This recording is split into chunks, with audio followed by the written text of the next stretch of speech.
Welcome to the Tech Talks Daily Podcast, where you can learn and be inspired by real-world examples of how technology is transforming businesses and reshaping industries in a language everyone can understand. Here is your host, Neil C. Hughes.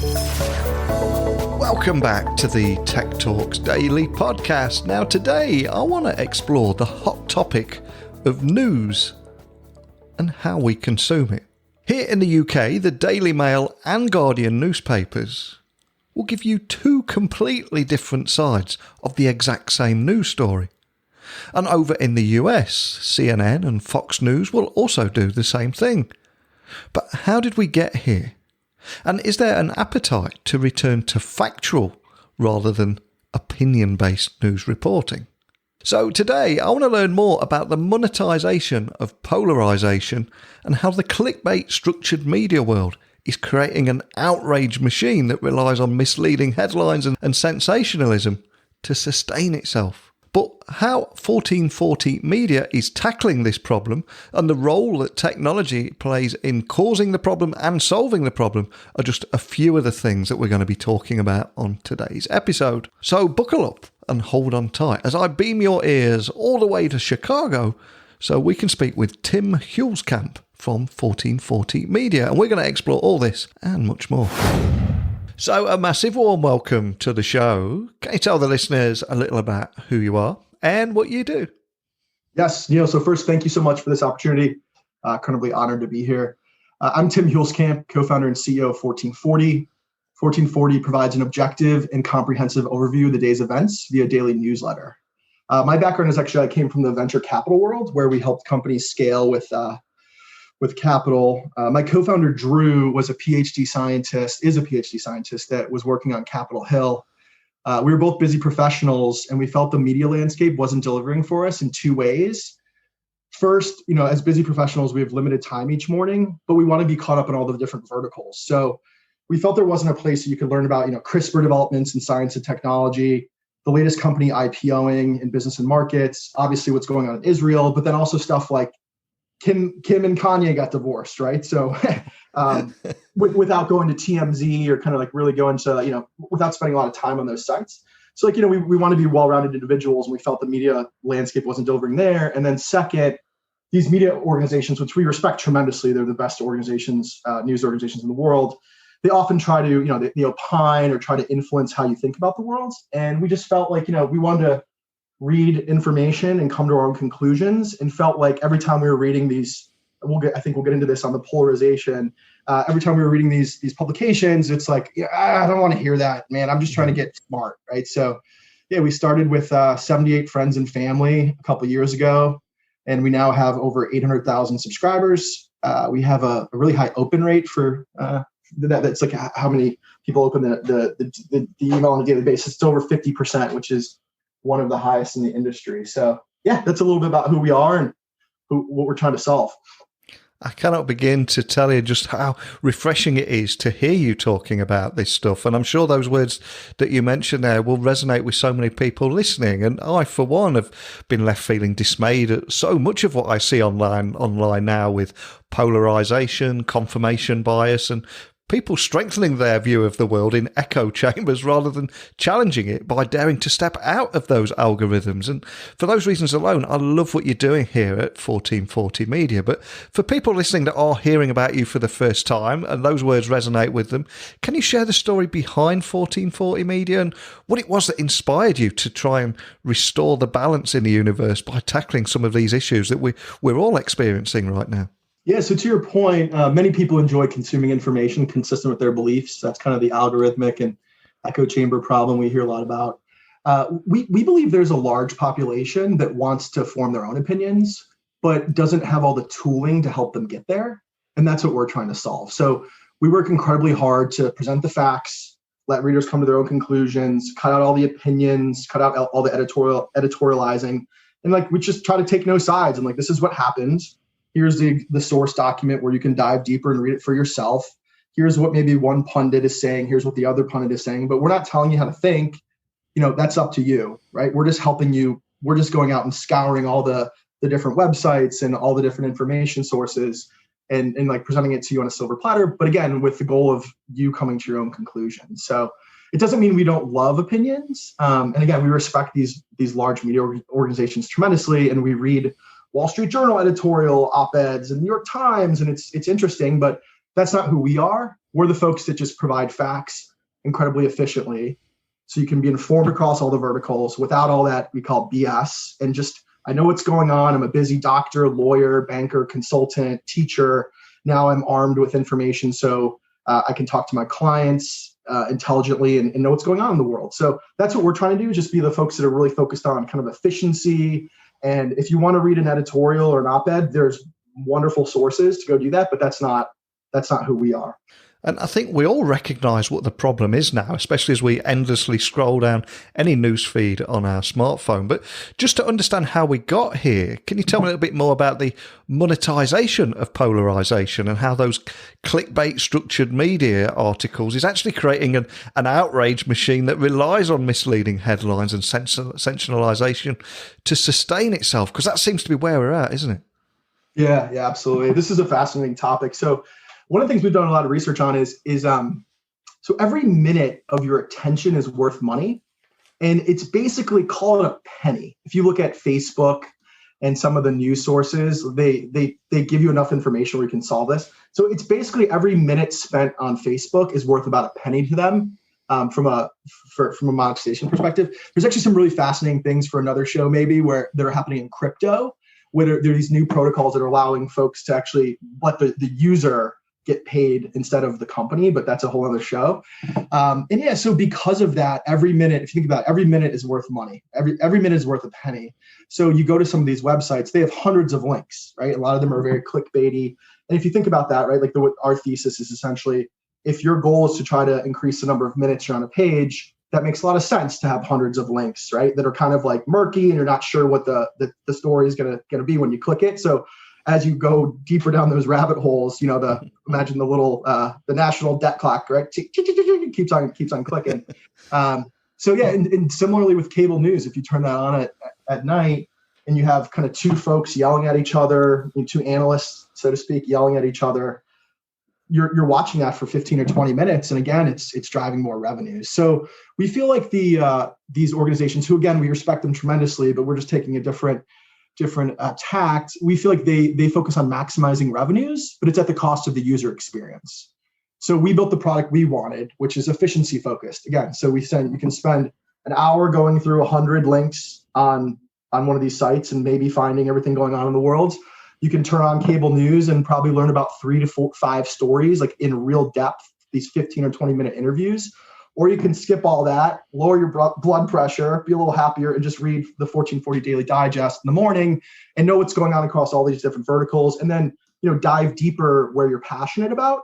But it's all there for you. It's a menu of information where you can know what's going on across all the verticals. So that's how we think about it. It's fascinating. And the more I see these big companies, I think that's the calculus they're trying to optimize for, which is the longer we can get someone on a site or the longer we can keep someone streaming or watching, the more monetization there is. So how much does the current structure of today's modern media contribute to confirmation bias in the general public? Is any insights you can share around that? Yeah, we have a bunch here. So I actually think polarizing news is probably a bigger problem than the fake news problem. Both are bad, but so it's fascinating. I think lots of these stations basically tell the reader or the viewer what they want to hear. So one of my favorite exercise, not favorite, it's actually pretty scary, but if you turn on during a recent historical event, you turn on like the 3 or 4 major news networks at night, and it's wild how they report on the stories, and you literally would think we're living in alternate universes. Yeah. And my take is, or our take is, they're largely, again, telling you what you want to hear, right? Because there's that reinforcement. You live in that echo chamber. You want to hear, you want to agree with it. So like a couple of anecdotes here is if you turned on over the summer here in the US with the protests, on one station, the images are cops clubbing peaceful protesters. And on others, it's rioters looting and destroying property. And if you think about who's showing that and why they're showing that, it gets really interesting. I'm going to let the reader come to their own conclusion there, but yeah, it's wild if you start looking at if you start looking at how they're presenting the information to you, it makes you really think about things. One of the things that we're trying to solve, and we're really happy that we help folks navigate this, is like, we call it like the Thanksgiving dinner table issue, right? So like over the last couple of years now, you now have like your aunt and your uncle are destroying Thanksgiving because we can't come together as families anymore. And one of my anecdotes that I always saw that was interesting was, I believe it was August of 2020. So there was a jump in a decline in the unemployment rate here in the United States. It went from something like 12 to 9% in 1 month, which is great, right? Folks are starting to get hired again, which is fantastic news. And as you read certain websites, it's the United States sees the fastest employment month ever of all time. We're in the best economy ever. And then if you go to another one, it's unemployment's at 9%. We're in the worst economy yet. We're in the worst economy of the last 12 years, right? And they don't always tell you both sides, which is like, it's down, it decreased from 12 to 9%, but we still have, which is fantastic. We're moving in the right direction, but we still have 8 million more unemployed than we did before the pandemic, right? That's all the data.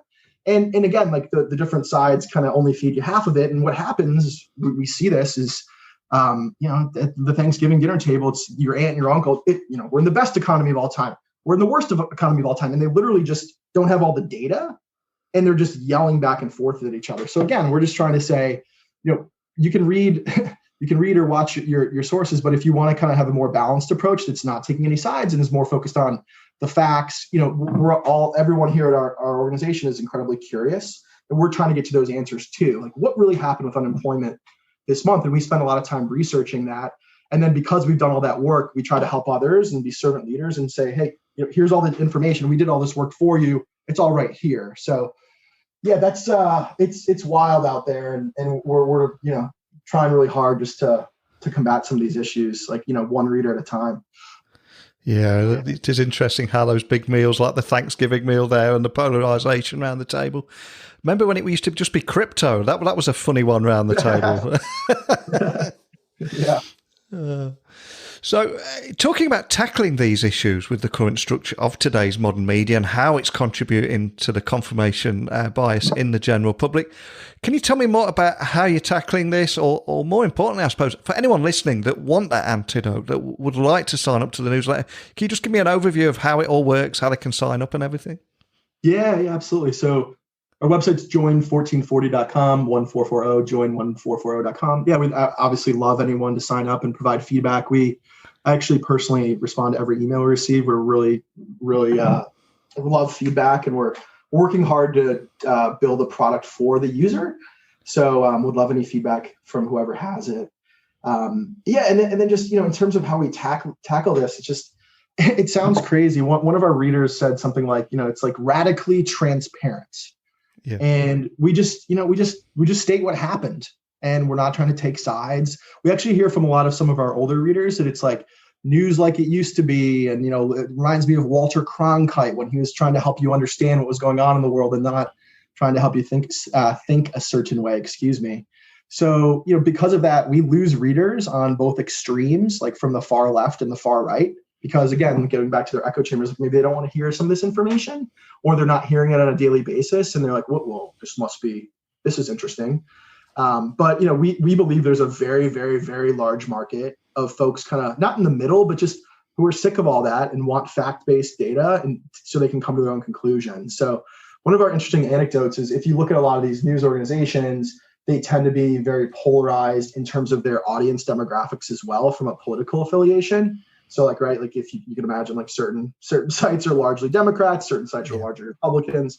And what we have with our audience is, we actually, if you look at the Pew and Gallup data on political affiliation in the United States, we almost skew perfectly to it. So we have about 10% of our readers are very conservative, 10% of our readers are very liberal. We actually have more independents than Democrats and Republicans, which are about equal. So we have all the readers across the country from a political affiliation perspective. And yeah, we're really proud of that. But again, a lot of people write in and say, this is fake news, or you're not. Everyone has their opinions, and you can't win everyone. But we think kind of that middle is very large and keeps getting larger as these organizations get more and more polarized. Completely agree. And especially when you consider we've got, nearly 8 billion people on the planet now. And I don't think the problems of 8 billion people can ever be addressed in left versus right. It's much more complex than that. And I'm curious, from everything that you're seeing and reading around these arguments, are there any myths or misconceptions that particularly frustrate you that we can finally lay to rest today? Not really. We're just working really hard to help folks make sense of the world without telling them how to make sense of the world. Yeah.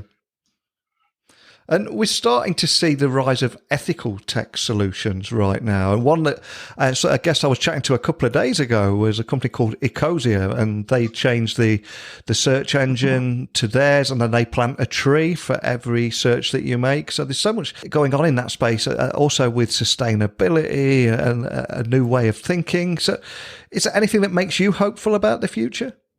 Yeah, absolutely. So there's some awesome organizations out there trying to solve these problems. Yeah, I think, again, the big two problems are kind of like the polarization and the fake news problem. So I think the first way to combat it is just transparency.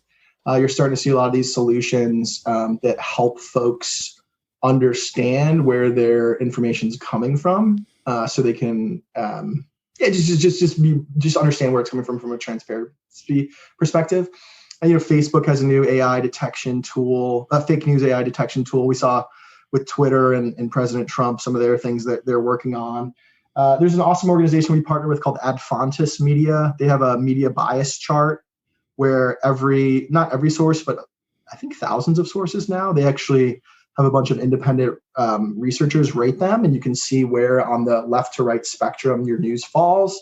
We're seeing a lot of tooling around newsletters and apps and websites where they'll kind of give you sort of like three sides of the story. They'll basically say, like, here's what happened, here's how the left is projecting it, here's how the right is projecting it, which is interesting. But, going back to our original problem statement here for a busy professional, it's like super helpful if you're a news junkie and you really want to understand that and you have a lot of time. But we feel like it's just more efficient to provide the facts and then let our readers come to their own conclusions. And if you want to go deeper into who's spinning it and who's not and all that, that's fine. But the average individual, we don't think wants to know why the right is spinning things a certain way or why the left is spinning things a certain way. As they're just trying to learn about, a development that you'd see every day. So we just they're wonderful tools out there. But we just feel that let those folks do that. And at the end of the day, if you really get down to it, it's folks want to know what's going on in an incredibly efficient way without being told how to think. So that's what 1440 does. Absolutely love that. And I love what you're doing here. And to end on a more light-hearted note, I always ask my guests if there was a particular song or piece of music that has inspired them throughout their career or just helps them get their head in the zone before sitting on a panel or going on stage to deliver a keynote. Is there a particular song that is particularly close to you at all? And why would that be? Oh, yeah, great question. My favorite artist is Tupac. Yeah. My favorite song by his is Life Goes On. I think sometimes, I don't know. I think being a startup founder, there's some crazy ebbs and flows on a daily basis. And just being reminded that if you have a mission that you believe in and you're focusing on and you're kind of doing things the right way and listening to your consumers, you have to believe in this long 3 to 5 to 7 year vision. But, if you don't focus on the bad email you get from a reader or something else. There's a lot of ebbs and flows. The fellow startup founders, and Neil, you even know this, building your organization, every day you can feel like you're on top of the world and then feel like you're going bankrupt the next day. So I think actually upon reflection, Life Goes On might be a good way to think about that. No, absolutely. That's a perfect choice.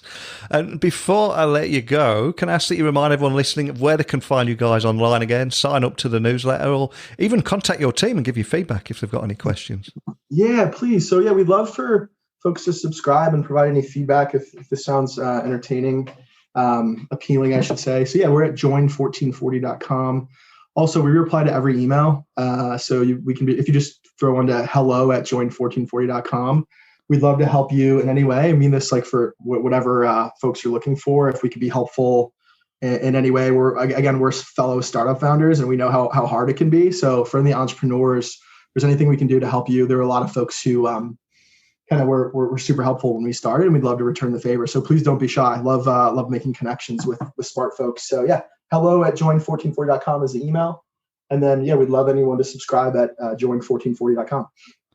Excellent. And like I said at the very beginning of the podcast, I think everyone recognises the problem, but I think you've really brought it to life today. We're talking about how the time on site currency is influencing the narrative of modern media and also what it looks like in the future. But I'd love to stop in touch with you. You also said at the very beginning of the podcast about the world of crypto and how users are getting paid rather than the company. And the Brave browser is a great example of that. But I think it would be nice to have a conversation about that in the future too. But more than anything, just thanks for joining me today. Yeah, thank you so much for the opportunity. Love what you're doing, and we're big fans, and just honored to be on the podcast. And thanks so much for this opportunity. Eye-opening stuff there on how the current structure of today's modern media is contributing to confirmation bias in the general public, and how technology is both the cause of some of these problems and also the solution. But thankfully, there is an antidote to the clickbait monetization model that plays into this overall consumer bias. But for everyone listening, you have an option to escape your echo chamber and challenge your worldview. If you do decide to give it a try, please let me know your thoughts. Share your experiences with me by emailing me techblogwriter@outlook.com. Twitter, Instagram, LinkedIn is just @NeilCHughes. And my website is techblogwriter.co.uk. So I'm off to check that newsletter out and explore factual news reporting rather than opinion-based news reporting. And I will get back to you and let you know my thoughts on that too. But more than anything, thanks for listening. And until next time, don't be a stranger. Thank you for listening to the Tech Talks Daily Podcast with Neil C. Hughes. Remember, technology works best when it brings people together.